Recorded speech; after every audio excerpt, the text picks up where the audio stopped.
The sting of the rejection was a physical blow, a cold knife of finality plunged deep into my gut. For the 10th consecutive year, the promotion list was posted on the Institute's main bulletin board, and for the 10th time, my name was conspicuously absent. But this time was different. This was the end. A hollow laugh escaped my lips, a dry, brittle sound that drew concerned glances from the junior researchers milling around the board. They quickly averted their eyes, their pity a salt in the wound. I didn't need to see the list to know. I had already been told. Just yesterday I had been on my knees in the office of the head of the promotion review board, my husband Leo Sterling. 10 years of deferred dreams, of swallowed pride, had culminated in a desperate, undignified plea. "Leo, please," I'd begged, my voice cracking. "This is my last chance. If I don't make senior researcher this year, it's mandatory retirement. You know what this position means to me." He had looked at me, his expression a mask of patronizing reasonableness that I had come to despise. "Clara, we've been over this. You know the climate. My position demands an impeccable standard of impartiality. Promoting my own wife, the gossip alone would undermine my authority. It's simply not done." That was his refrain. "Year 1, Clara, we must avoid any hint of favoritism. Try again next year. Year 5. My dear, we must step aside and make room for the younger generation. We only got our start because the old guard made way for us. Always we, never I. Always a noble reason to keep me in my place." But yesterday the mask had slipped for a fraction of a second. I saw not the principled administrator, but a man annoyed by an inconvenient obstacle. Me. His wife. And now the result was public. I forced myself to step closer, my eyes scanning the names I already knew by heart. And there at the very top was the reason for my downfall. Dr. Isabella Rossi. The name was a ghost from my husband's past, a specter that had haunted the periphery of our marriage for decades. The woman he never married, the one who had sacrificed everything to remain by his side during the years we lived apart. The kindred spirit. My eyes found them then across the crowded lobby. Leo stood beside her, a hand on her shoulder. He looked relieved, as if a great burden had been lifted. Isabella was dabbing at her eyes with a handkerchief, tears of joy sparkling on her cheeks. In that moment the scales fell from my eyes. I wasn't just overlooked. I had been part of a silent, shameful pact between them. My career, my life's work, had been the sacrifice offered to appease his guilt towards her. A pressure built in my chest, a searing heat of pure, undiluted rage and regret. The room began to swim. The faces around me blurred into a smear of color and sound. That one decision all those decades ago, to give up my spot at the prestigious Northern Polytechnic Institute to care for his injured mother so he could go, had set this entire tragedy in motion. I had spent a lifetime paying for it. The pressure intensified, crushing my lungs, burning behind my eyes. I stumbled back from the board, my hand clutching at my chest. The last thing I saw was Leo's face turning towards me, not with concern but with startled irritation. Then nothing. A sharp, insistent sound pierced the darkness. A ringing. A familiar, grating ring. My eyes flew open. Sunlight, harsh and real, streamed through a window I hadn't seen in over 40 years. Flowered curtains. A cheap particle board dresser. The ringing was the old black rotary phone on the nightstand. I was in my first apartment. Our first apartment. Leo's and mine.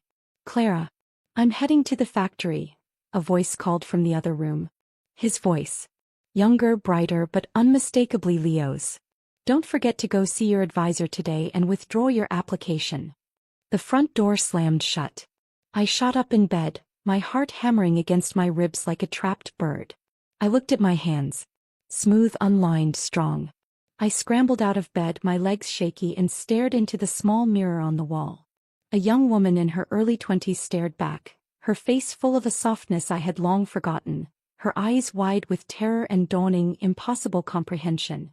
The date on a newspaper lying on the kitchen table sealed it. September 2nd, 1977.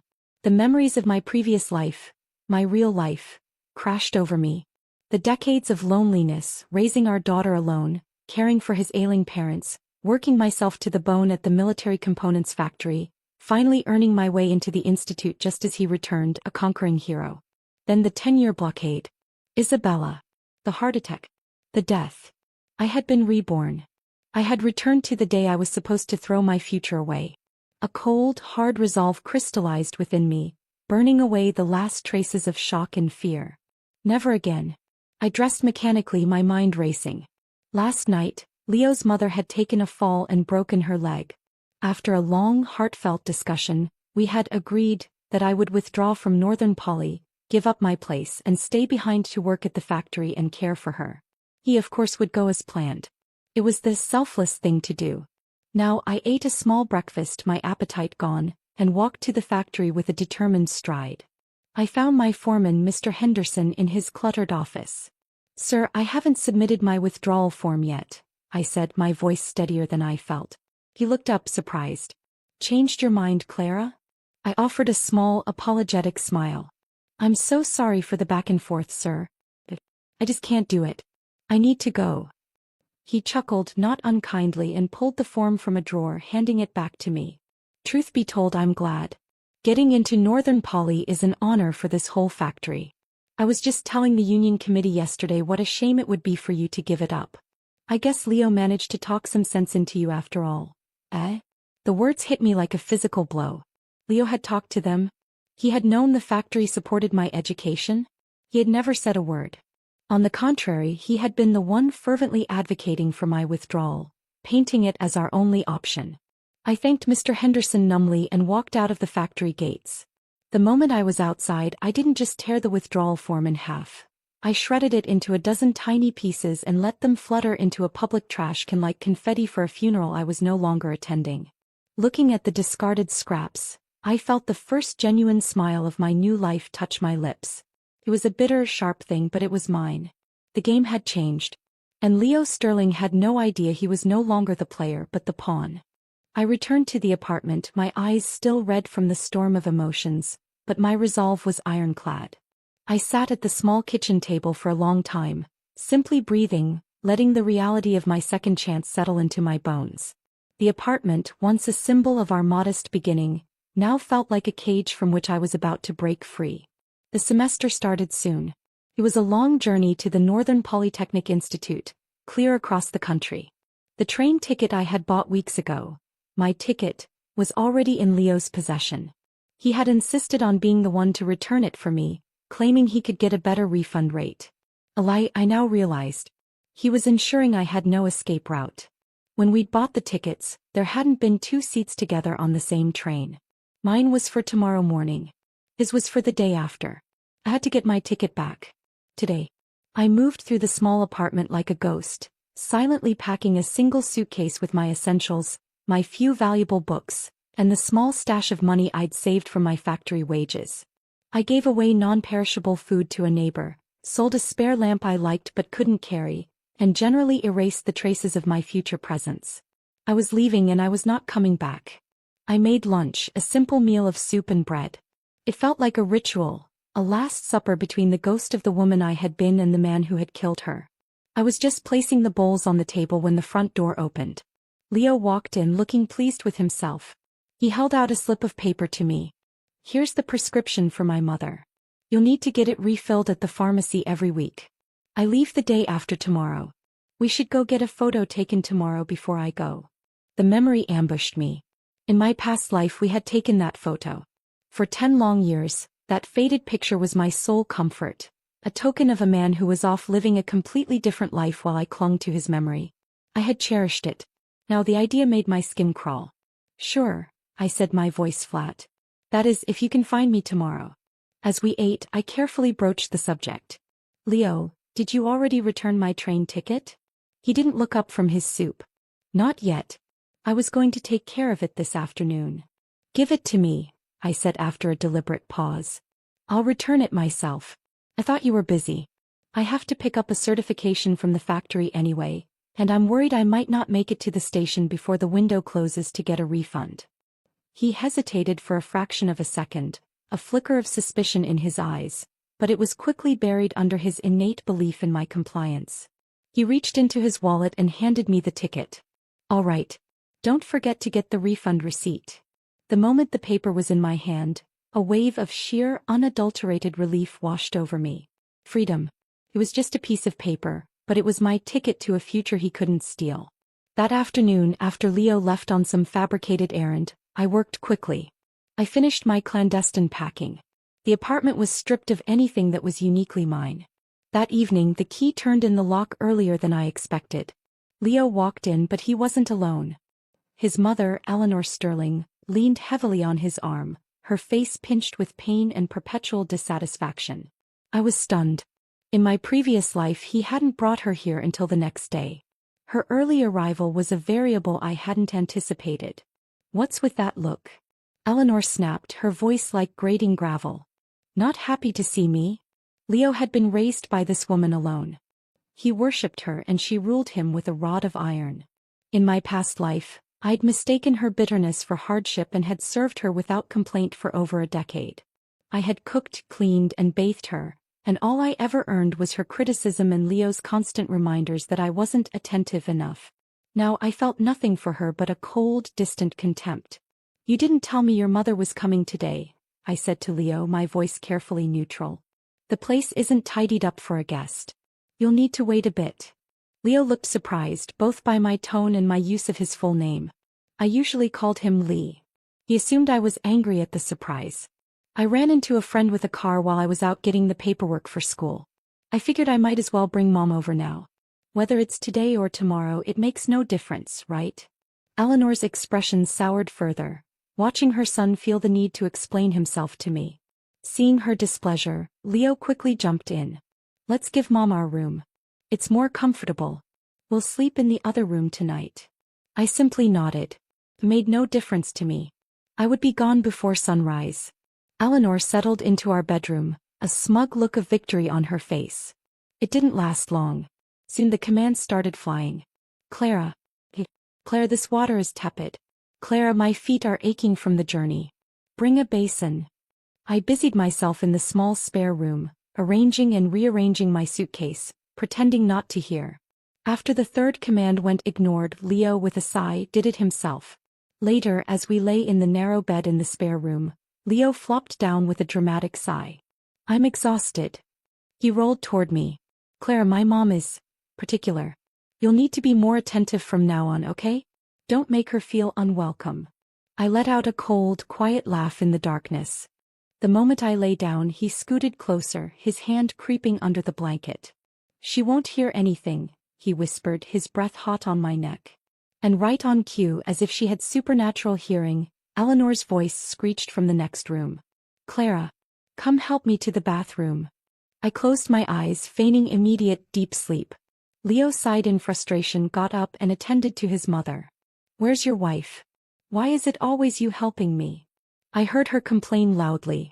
"Go back to sleep, Mom," Leo replied, his voice strained. "I've got it. You need to rest. I have to meet a friend tomorrow and I'm heading out to Northern Poly the day after. I don't want to be too worn out." A loud clatter followed, the sound of a bedside lamp or a book being knocked to the floor deliberately. Eleanor was expressing her displeasure. I tuned out the noise, wrapped myself in my newfound resolve, and drifted into a peaceful, determined sleep. My alarm buzzed at 5:30 a.m. I was already awake. I dressed silently in the pre-dawn gloom. When Leo stirred, he mumbled, half asleep, "Clara, you heading to the market? Mom likes pork liver. See if you can find some." I didn't even grant him a response. I washed my face, brushed my teeth, and without a backward glance, I picked up my suitcase, walked out of the apartment and closed the door softly on my old life. I didn't go to the market. I went straight to the train station. The journey to my future was beginning. The train ride to Northern Polytechnic Institute was a 4-day ordeal of rattling metal, stale air, and hard seats. It was also the most liberating experience of my life. With every mile the train put between Leo Sterling and me, a weight lifted from my shoulders. I watched the industrial outskirts of my city give way to rolling fields, then to imposing mountains, and felt a corresponding landscape of possibility opening up inside me. By the time I arrived at the sprawling, austere campus of Northern Poly, I was drained, grimy, but buzzing with energy I hadn't felt in decades. The air here was different. It smelled of pine, cold stone, and ambition. I completed the registration formalities in a daze, my new student ID feeling like a sacred talisman in my hand. I found my assigned dormitory, a stark, functional room with 3 other iron-framed beds, and collapsed onto the thin mattress. I slept a deep, dreamless sleep, the first true rest I'd had since opening my eyes in the past. It was my new roommates who woke me, 3 young women from different corners of the country, their faces bright with the same nervous excitement I should have felt a lifetime ago. After we'd all recovered from our journeys, we decided to brave the massive university cafeteria together. It was on that first official day of classes, surrounded by the echoing chatter of hundreds of students, that I honestly believed I'd seen the last of Leo for a while. I'd assumed his mother needs would chain him to our hometown for at least a few weeks. I was wrong. The classroom door slammed open with a force that silenced every conversation. And there he was. Leo stood in the doorway, his hair disheveled, his clothes wrinkled, his face a thundercloud of fury. His eyes scanned the room and locked onto me with terrifying precision. He stormed down the aisle, grabbed my arm with a bruising grip and yanked me out of my seat. "Clara, what the hell do you think you're doing?" he snarled, dragging me out of the classroom and across the quadrangle. Students stopped to stare. He finally released me on the edge of the main field, his chest heaving. "Well, weren't we clear that you'd take a break from school to stay home and take care of my mother? Why did you sneak off behind my back? Do you have any idea she has no one now? How is she supposed to live?" Without waiting for an answer, he grabbed my arm again, trying to pull me toward the dormitories. "Go pack your things. You're coming home with me right now. I've already spoken to the administration. Told them you're taking a leave of absence." I wrenched my arm free, my own anger rising to meet his. "What did you just say?" Leo let out a cold, disgusted laugh. "What am I trying to pull? Clara, do you even remember you're my wife? You left my injured mother behind so you could come here and, what? Enjoy yourself? Play at being a student? Does that sit right with your conscience?" I stared at him, truly seeing him for the first time in this new life. The man I had loved, sacrificed for, and built a life around was a stranger. A selfish, entitled stranger. "So let me get this straight," I said, my voice dangerously calm. "Your mother got injured. And as her daughter-in-law, it's my sacred duty to give up everything. My education, my future, to stay behind and care for her. That's just expected. But me, coming here to attend a university I worked my soul to get into, that's me being selfish? Me causing trouble?" Leo's breath hitched. My words, so stark and logical, seemed to finally pierce the wall of his rage. He deflated slightly, a flicker of confusion in his eyes. He reached for my hand, his voice softening into that manipulative tone I knew so well. "Clara, I'm sorry. It's my fault. I got too worked up." He tried to pull me closer. "It's just, when I saw you were gone and your things were gone too, I panicked. We had an agreement. We talked about this. But you left without a word. You left a mess behind. What did you expect me to do?" He looked genuinely exhausted. It was clear he'd had a miserable 2 days dealing with the demanding Eleanor Sterling on his own. I felt a savage spike of satisfaction. Welcome to my world, I thought. You managed 2 days. I managed over a decade. I looked at him, my expression icy. "Yes, we did agree that I'd give up school to stay home and take care of your mom. But you've only done it for 2 days, haven't you? So how's it going? Comfortable, is it? That's your own mother, and even you already see it as a mess. What gives you the right to so naturally dump that mess on me?" Leo's temper, momentarily banked, flared again. "What gives me the right? Because she's my mom and your mother-in-law. Isn't that reason enough? And what about my mother?" I snapped, my own composure cracking. "I lost my father when I was a child. My mom raised me on her own, saw me to adulthood, even helped me get married. She gave everything to me. And now what? I'm supposed to abandon the future she worked for to clean up your family's mess." "Clara, she's my mom," he shouted, losing control. "Exactly." I cut him off, my voice rising to match his. "She's your mom, not mine. Yes, she's had it rough. But the hardship your mom endured, wasn't that caused by your father? So why is it me, the daughter-in-law, who has to repay that debt? Just because I married you, I'm supposed to sacrifice everything and work like a mule for the Sterling family?" Leo's face twisted in pure rage. My defiance, my clear-eyed rejection of the duty he took for granted, was an unforgivable sin. He let out a harsh snort, and before I could react, his hand swung through the air and connected with my cheek. The slap was loud, sharp, a crack that echoed in the open air. Gasps erupted from the small crowd of students that had gathered. "Oh my God, he hit her," someone whispered loudly. "Seriously? A grown man hitting a woman?" My cheek burned, the sensation quickly going numb. I pressed my tongue against the inside of my stinging lip, tasting blood.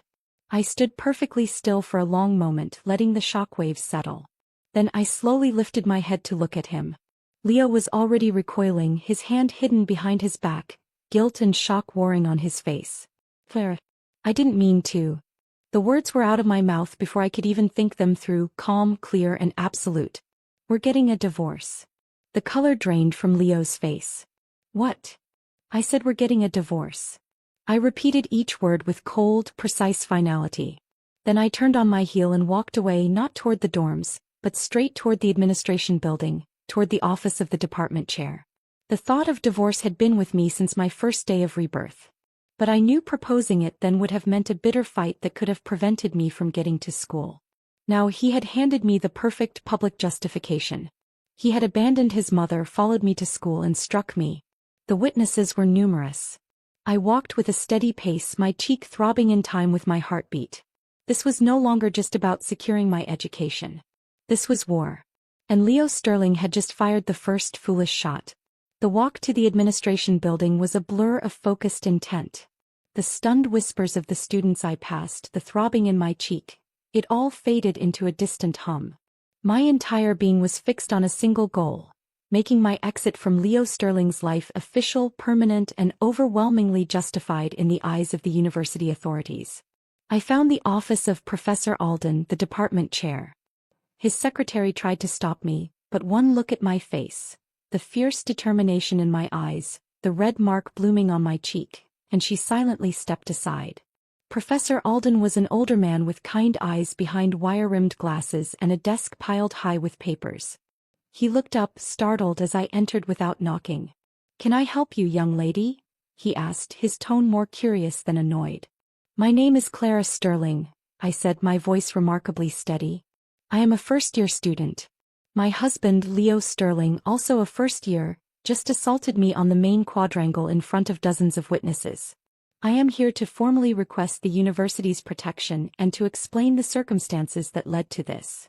Professor Alden's expression shifted from curiosity to deep concern.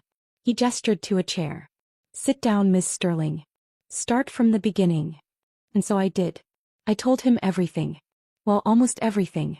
I spoke of Leo's mother's injury, of the pressure to withdraw, of my foreman's revelation that the factory supported my education, a fact Leo had concealed.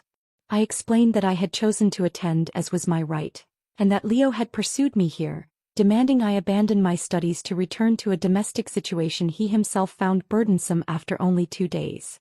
I did not mention my previous life. I didn't need to. The truth of this one was damning enough. When he asked about the mark on my face, I told him the unvarnished truth. He struck me when I refused to capitulate and called out his hypocrisy. Professor Alden listened in grave silence. When I finished, he steepled his fingers. "Miss Sterling, getting into this institution is a remarkable achievement. Your academic record is exceptional. These days our country is saying women hold up half the sky. We have female scientists and researchers making invaluable contributions. I do not for a second believe that being a woman means you should give up your future to support a man." He sighed. "Stay here. Focus on your studies. Our country needs talents like you. You don't have to worry about anything else. Consider the matter handled." The relief that washed over me was so profound it left me lightheaded. I had feared bureaucratic indifference, a tendency to smooth over domestic disputes. Instead, I found a champion. I thanked him, my voice thick with emotion, and left his office feeling like I could breathe properly for the first time since my rebirth. I didn't know how the school leadership dealt with Leo, but after he was summoned to a meeting later that day, he never again confronted me in public or demanded I leave. A wall of official disapproval had been erected between us.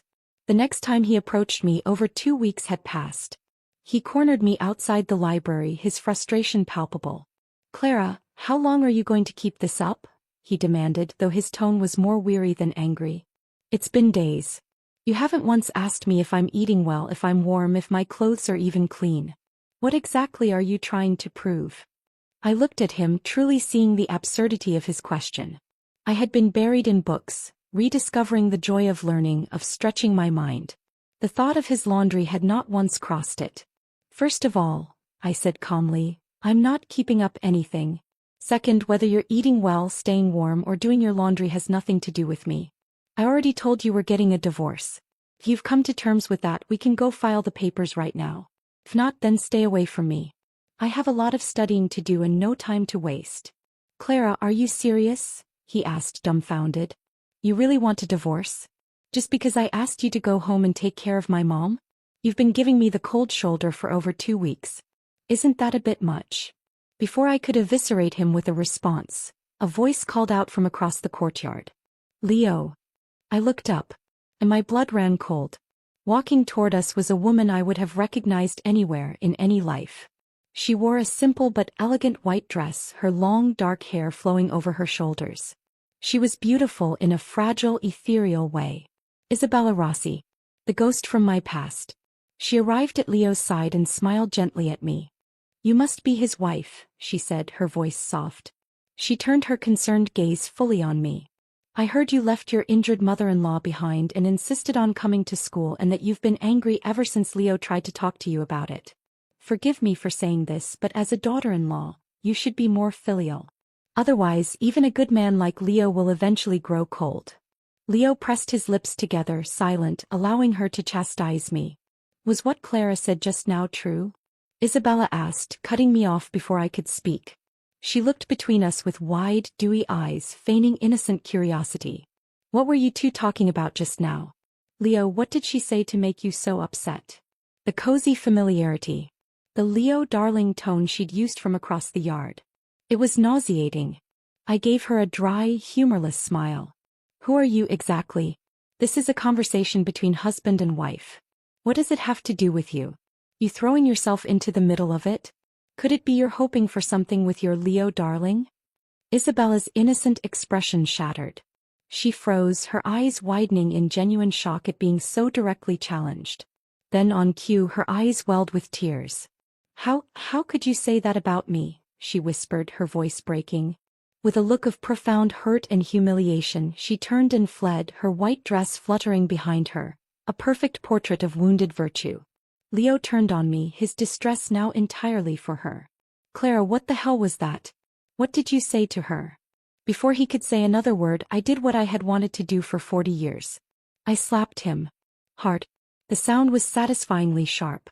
He stared at me, stunned, holding his cheek. Clara, what's wrong with you? I slapped him again, harder. He raised his hand, fury in his eyes, but I stepped back quickly. I'm right here on campus, I said, my voice low and cold. And you're already getting cozy with another woman. Aren't you afraid I'll report you both to the faculty? I'm sure Professor Alden would be very interested. Leo's anger was instantly replaced by panic. Clara, nothing's going on between me and Isabella. We're just friends. Kindred spirits. Kindred spirits? I nearly laughed in his face. I scoffed and brushed past him, leaving him standing there, his face red from the slap and from fear. I had no more time for their drama. The first semester ended. Thanks to my outstanding academic performance, and though I couldn't talk about it, my prior experience from a lifetime working in a military factory, I was approached for a special assignment. A classified research project that would take a full year away from campus. Secrecy was paramount. I agreed without a second thought. I packed my few things, told my roommates I was taking a leave of absence for family reasons, and disappeared. I didn't tell Leo a single word. For one glorious year I was free. I worked on cutting-edge technology, surrounded by brilliant minds, my own contributions valued and respected. It was everything I had ever dreamed of in my previous life and never attained. I was Clara Sterling, researcher, no longer Clara Sterling, long-suffering wife. When the project wrapped up, I returned to campus to complete my graduation procedures. I had only 6 months left until I graduated, and my placement at the Research Institute was already guaranteed. I was finally home. I reunited with my thrilled roommates, and we went to the cafeteria to celebrate my return. And that's where I saw it. The scene I knew was inevitable but had hoped to avoid. There at a corner table sat Leo and Isabella. They were hunched over a single book, their heads close together, their body language intimate and easy. They look like a couple. A proper couple. My roommate saw my gaze and winced. Clara, I guess you didn't know. Your husband, Leo, he's kind of a big deal here. His grades are excellent and lots of girls secretly like him. That one there, Isabella, she's the one who's been closest to him since you left. I nodded slowly. Of course. Some threads of fate were too strong to be completely severed. I felt no anger, only a cold, clean certainty. It was time. Without hesitation I walked over to their table. Well, I said, my voice light and cutting. Having a nice study session? Both of them jumped, looking up as if they'd been electrocuted. Clara. Leo gasped, scrambling to his feet. When did you get back? Where have you been this past year? Isabella remained seated, her expression shifting from surprise to a guarded, hostile calm. She stood up slowly, positioning herself subtly beside Leo, a silent claim. I heard you two have been parading around campus like a proper couple, I said, looking directly at Leo. So what now? Is it time we finally get that divorce? Leo's face darkened. He glanced at Isabella, who was looking at him with a mixture of hope and defiance. I saw the moment his decision was made. His pride, his attachment to her, his resentment toward me, it all coalesced. He reached out and took Isabella's hand. Fine, he said, his voice tight. If that's what you want, I'll give it to you. I nodded. Good. We went to the city clerk's office that very afternoon and filed the paperwork. The divorce was swift, an uncontested end to a contested marriage. As we walked out of the building, two separate people, I felt the final chain snap. But I wasn't done. I went straight back to Professor Alden's office. I handed him a detailed written account of Leo and Isabella's conduct during my year away on assignment. Their very public closeness, the rumors, the fact that they had essentially conducted an affair while I was gone, a fact that had now culminated in our divorce. I didn't do it out of spite. I did it because a man who would so easily betray his vows was not a man of strong character. And character mattered. A few days later the rumors swirled. Isabella Rossi had voluntarily withdrawn from the university. The school, it was said, had given them a choice. Only one of them could stay. And she had sacrificed her future for him. My roommates were aghast. Do you know how hard it is to get in here? And she just gave it all up for a man. I just smiled, a bitter, private smile. In one life the fool had been me. In this one it was Isabella. The one who benefited both times was Leo Sterling. But his benefit was about to come to a very abrupt end. The weeks after the divorce were a study in contrasts. I was free, my future a bright, certain path leading straight to the research institute I had loved in my previous life. I buried myself in my final thesis, my work so advanced and insightful that my professors regarded me with something akin to awe. The year on the classified project had given me an edge no other student could match. Leo, meanwhile, began circling me like a confused shark. The finality of the divorce seemed to have finally punctured his ego. He'd approach me with a bewildered air. If only you hadn't been so stubborn, Clara, he'd say, shaking his head. If you knew how to be more understanding, we wouldn't have ended up like this. He'd probe subtly at first, then more directly about where I had disappeared to for that year. The school is buzzing, he said one day, trying to sound casual. They say they're going to select 3 students for direct placement at the National Research Institute. My grades are top of the class. But no one knows where you were. They say you might have been on some special project. Is that true? I just smile enigmatically and change the subject. He wasn't stupid. He could sense that my absence had elevated me in the eyes of the faculty, and it ate at him. He, who had always been the star, was suddenly in the shadow of the wife he'd discarded. What he didn't know, what he couldn't possibly fathom, was that I wasn't just a candidate for the institute. I was on the selection committee. My year of classified work had not just been as a junior researcher. I had been a lead analyst on a groundbreaking project. My return to campus wasn't just to finish my degree. It was to help my new superiors identify the next generation of talent. And Leo Sterling, for all his decent grades, was not on the list. He had spent too much time clinging to Isabella, too much energy on his wounded pride. His work was competent but uninspired. He was a big fish in the small pond of the university, but the ocean of the research institute demanded sharks and orcas. The day of the announcement arrived. The main auditorium was packed, buzzing with nervous energy. I stood at the side of the stage watching the sea of hopeful faces. From my vantage point, I saw Leo sitting near the front, his fists clenched on his knees, his posture rigid with anticipation. The dean stepped up to the podium. After extensive review and consideration, he began, the selection committee has chosen 3 students for immediate placement at the National Research Institute upon graduation. These choices were based on academic excellence, practical aptitude, and demonstrated character. He unfolded a piece of paper. The silence was absolute. The selected candidates are David Chin, Maria Petrov, and James Okafor. 3 names. Not one of them was Leo Sterling. I watched his face. The hope drained from it, replaced by confusion, then dawning disbelief, and finally a pale, sickly shock. He looked like he'd been physically struck. In that moment I was transported back to my previous life, standing before him as he sat on the review board, watching him condemn me to obscurity year after year. The satisfaction I felt was cold, complex, and utterly deserved. This wasn't revenge.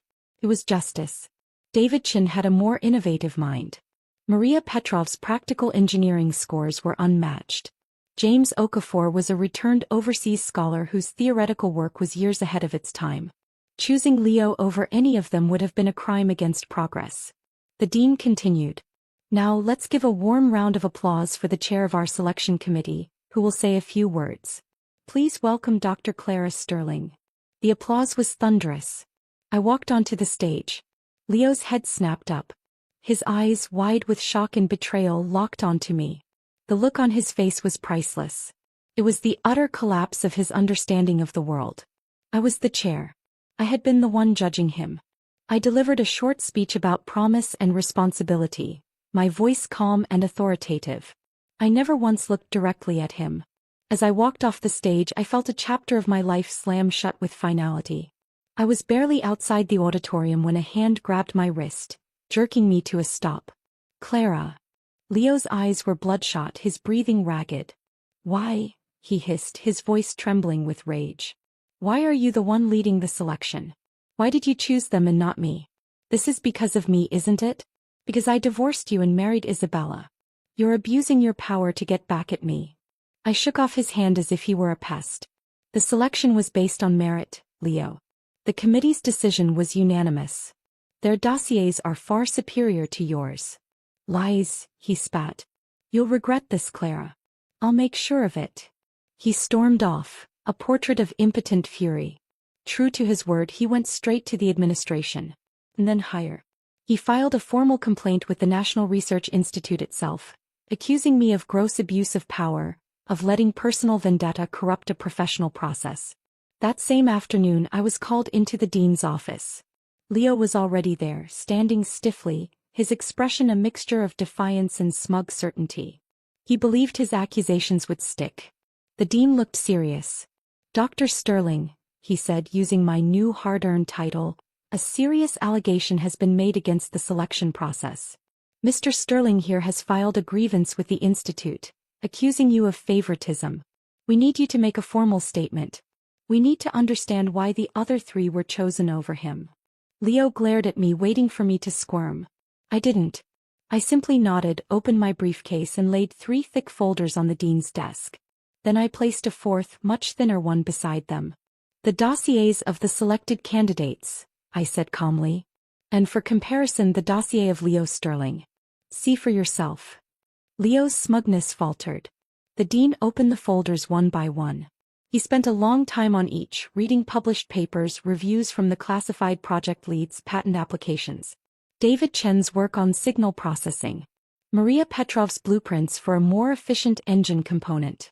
James Okafor's staggering theoretical models. Then he opened Leo's file. Good grades. Positive but generic professor reviews. A clean disciplinary record, aside from the reported slap, which was noted. He was a good student. But next to the 3 geniuses in the other folders, he was utterly, undeniably ordinary. The dean closed the last folder.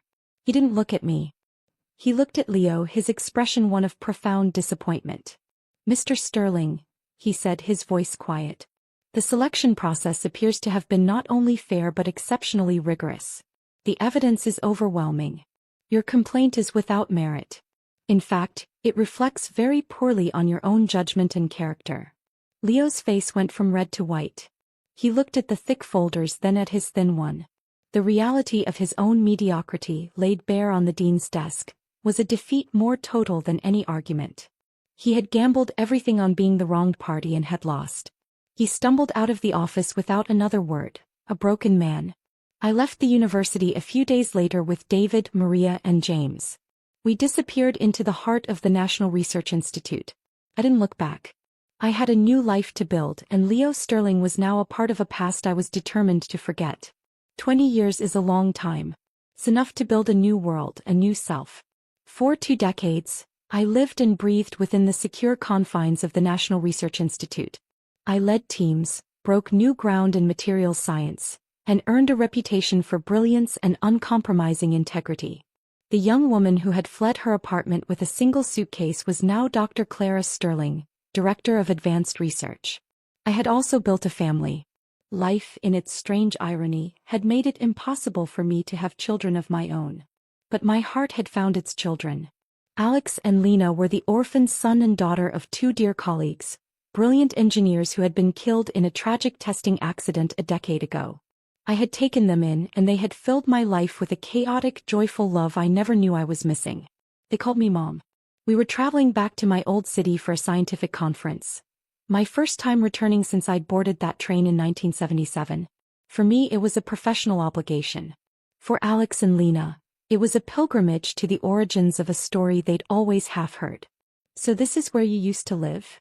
Lena asked, her nose pressed against the car window as we drove through the familiar yet changed streets. "It is," I said, a wave of nostalgia, bittersweet but not painful, washing over me. "Look over there. That was the military components factory. I worked there for 3 years before university. The complex was still there, but it looked smaller, sadder. A sign now identified it as a generic steel fabrication plant. We stopped at the old apartment complex. It looked more dilapidated than I remembered. As we got out to look, an older man emerged from the security booth near the gate. He squinted at me, then his eyes widened. "Wait, are you Clara? Clara Sterling?" I was stunned. "Yes." "Oh my God, it really is you," he said, a grin spreading across his weathered face. "Joe Henderson. I was a foreman at the old factory. We heard you're a big-shot doctor at the National Institute now. When did you get back?" We chatted for a few minutes. About the old days, about the factory's decline, about his retirement. It was a pleasant, surprising connection to a life that felt like a dream. But the past wasn't done with me yet. A door to one of the ground-floor apartments suddenly burst open. A man stumbled out backward, followed by the sound of shattering crockery and a woman's furious shriek. "You worthless man. I gave everything to your family. Worked like a mule my whole life, and you dare embarrass me with your wandering eyes. Get out. Sleep in the gutter for all I care." The door slammed shut with a force that shook the frame. The man turned around, his face dark with humiliation and rage, ready to shout back. And then his eyes fell on our small group. He froze. It was Leo. Time had not been kind to him. He was thinner, gaunt, his hair mostly gone, his shoulders stooped with a permanent weariness. But the eyes were the same. And in them I saw shock, then a flicker of ancient recognition, and finally a deep, seething resentment. He stared for a long moment, then strode over, ignoring Joe Henderson completely. "Clara," he said, his voice rougher, coarser than I remembered. "It really is you. You're back." "Mom," Alex said, his voice low and protective. He instinctively stepped in front of me, his tall, athletic frame a sudden barrier. Lena moved closer to my side, her hand gripping my arm. Leo's eyes darted between them, then back to me, a new, ugly confusion dawning on his face. "Clara, are they your children?" The question was laced with a strange possessiveness, as if the idea of me moving on was a personal affront. "You got remarried." I simply nodded, my heart perfectly calm. I felt no anger, no bitterness, only a distant pity. "Yes, Leo. This is my son Alex and my daughter Lena." The confirmation seemed to deflate him further. He had clearly nurtured a fantasy that I had spent these 20 years pining for him, that my professional success was a poor substitute for his presence. The reality, a happy family, children who cherished me, was a truth he couldn't process. "We should go," I said softly to my children. We have to check into the hotel. We got back into the car. As we drove away, I saw Leo still standing on the sidewalk, a lonely, bitter figure watching us leave, the slammed door of his apartment a testament to the life he had chosen. That evening, I met with some old friends from the factory days at a quiet restaurant. They filled in the blanks of Leo's life after I'd left. After our very public divorce and his failed complaint against me, his reputation was tarnished. The black mark of his irrational behavior and false allegations followed him. He applied to the Research Institute every year for a decade, and every year he was rejected. He became obsessed, convinced I was personally blocking him, and sent more and more deranged letters of accusation. But you'd already left, hadn't you? My friend Sarah said. You were gone. The Institute investigated every time and found nothing. Eventually they just blacklisted his name. Said they had no room for someone with such a destructive grudge. Even the factory wouldn't take him back. Too much drama. In the end, the only job he could get was teaching basic mechanics at the vocational school. And Isabella? I asked, not out of curiosity, but as one might ask about the ending of a sad story they already knew. Sarah snorted into her drink. Oh, her. She became a full-time housewife. Cared for his mother until the woman died. A miserable task by all accounts, and raised their son. But her and Leo? They fight like cats and dogs. Constant yelling. She's bitter, he's resentful. They've become the neighborhood spectacle. I just listened, sipping my tea. The past was a country I had visited long ago and had no desire to return to. Their misery was not my victory. It was the inevitable result of their own choices. Leo's selfishness and Isabella's desperation had built the prison they now lived in. A few days later, I gave my keynote address at the conference. I spoke about the future, about innovation, about the boundless potential of human ingenuity. Afterward, as I was talking with colleagues, I saw him one last time. He was standing at the back of the hall, partially hidden in the shadows, watching me. He didn't approach. He just stood there, a ghost from another life, watching the woman he thought he owned stand in a spotlight he could never even dream of reaching. I met his gaze for a brief second, nodded once, a silent, final acknowledgement. Then I turned back to my colleagues, to my future, to my family. The ghost, understanding he had no power here, finally turned and disappeared back into the shadows from whence he came. The conference ended, and with it my brief return to the city of my youth. The visit had been a closure I didn't know I needed. Seeing Leo, hearing the dismal epilogue of his story, had somehow laid the last ghost of my previous life to rest. His bitterness was his own. It could no longer touch me. My life at the Institute was demanding and exhilarating. Alex was pursuing his own degree in engineering, and Lena was a budding artist, her bright, chaotic energy a beautiful contrast to the precise world I inhabited. We were a family forged by choice, not obligation, and its strength was my greatest comfort. A year after my trip, an official envelope landed on my desk. It was from the Internal Audit Department of the National Research Institute. My heart gave a little jump. Such envelopes usually meant trouble. But when I opened it, I found it wasn't about my work. It was about Leo. He had written yet another letter. This one was longer, more desperate, more unhinged than the others. It repeated the old accusations of my vendetta against him, but now wove in new conspiracy theories. He claimed I had stolen his research ideas from our brief time at university, that my entire career was built on his stolen genius.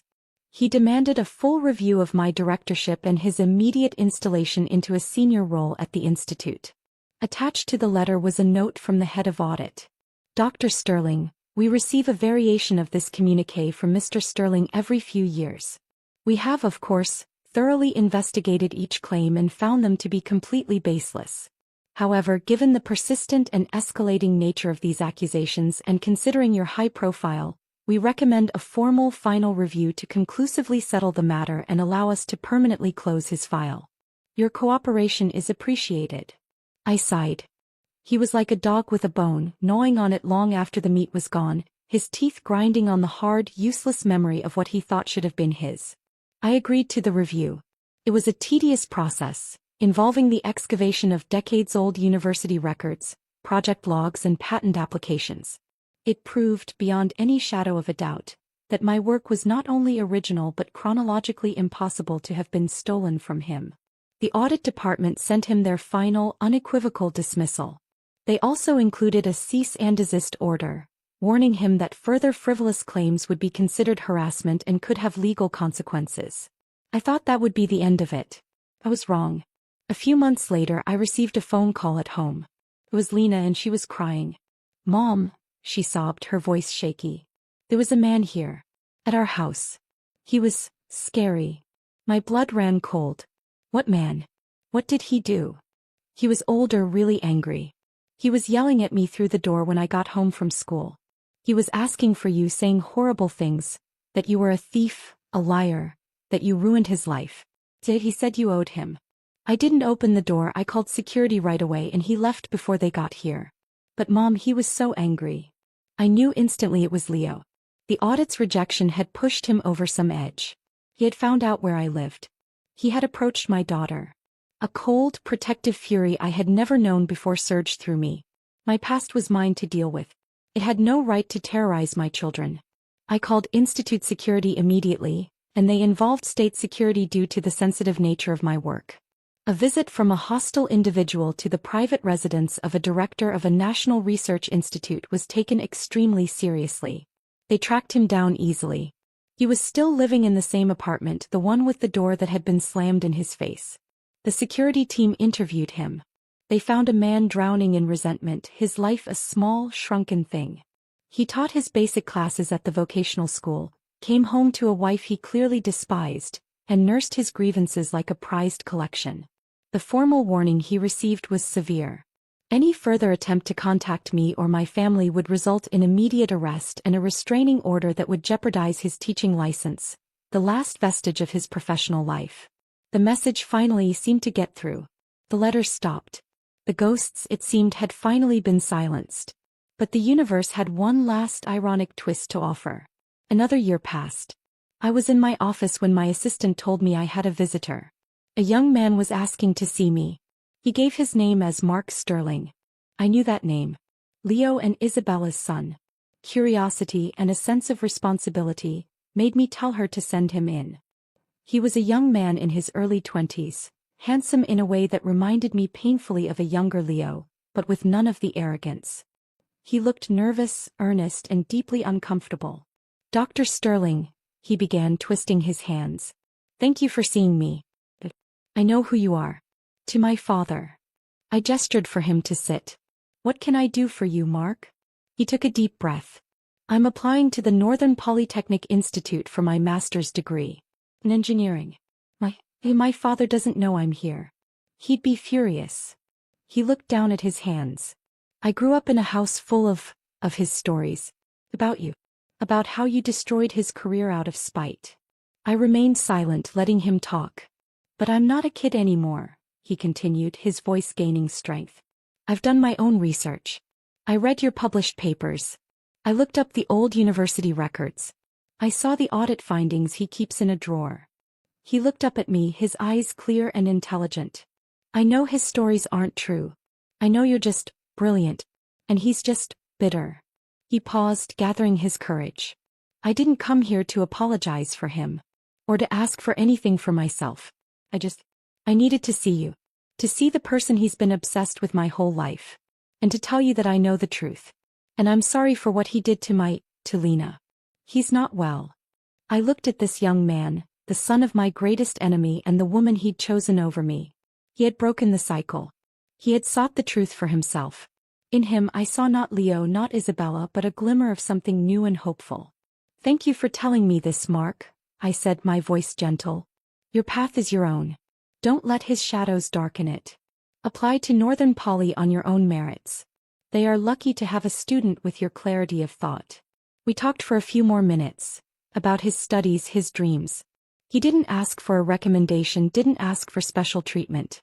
He just wanted to be seen, acknowledged as his own person. When he left, I felt a strange sense of peace. The sins of the father would not be visited upon the son. Leo's legacy of bitterness would end with him. In the end, that felt like the most profound victory of all. The years continued their relentless march.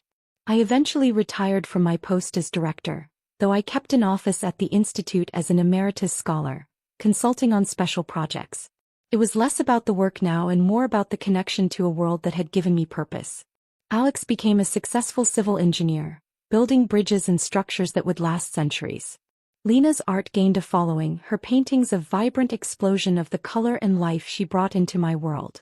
We gathered for holidays, our table loud and full of love, a stark contrast to the silent, tense meals of my first marriage. On a bright autumn afternoon, I was working in my home study when the phone rang. It was an administrator from Northern Polytechnic Institute. They were planning a major event, the 50th anniversary of the class of 1982. They wanted to honor their most distinguished alumni, and my name was at the very top of the list. Would I come and give the keynote address? I agreed. Felt like coming full circle. The campus was both familiar and utterly transformed. New buildings soared where fields had once been. The energy was the same, though, that palpable buzz of young minds grappling with the future. The ceremony was held in the vast new auditorium. I sat on the stage looking out at a sea of faces, both young students and my aging contemporaries. I spoke about my journey, about the importance of perseverance, about the moment I chose to board a train and claim my future. I spoke of the women who held up half the sky, not through sacrifice but through brilliance. I did not mention Leo. After the speech, as I was mingling with old professors and eager students, a frail elderly man was wheeled into the reception by a tired-looking nurse. It took me a long moment to recognize him. Leo.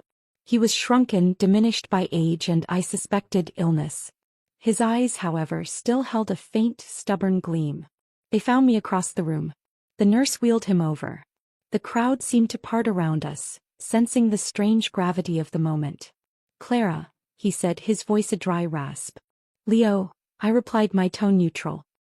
He looked around at the opulent hall, at the respectful distance everyone kept from me, at the Medal of Honor pinned to my lapel. His gaze finally returned to me, and in his eyes, I saw the final bitter dregs of understanding. He had spent his life raging against a shadow while I had been building a monument. You won, he whispered, the words seeming to cost him a great effort. I shook my head slowly. There was never a game to win, Leo. There was only a path to choose. I chose mine. You chose yours. He stared at me, and for a fleeting second the resentment faded, replaced by something else. A profound, bewildering regret. He seemed to see not the director or the scholar, but the young woman he had once convinced to step off her path. He saw the decades that could have been for both of us had he chosen differently. The nurse, sensing the tension, gently touched his shoulder. Time to go, Mr. Sterling. He didn't resist.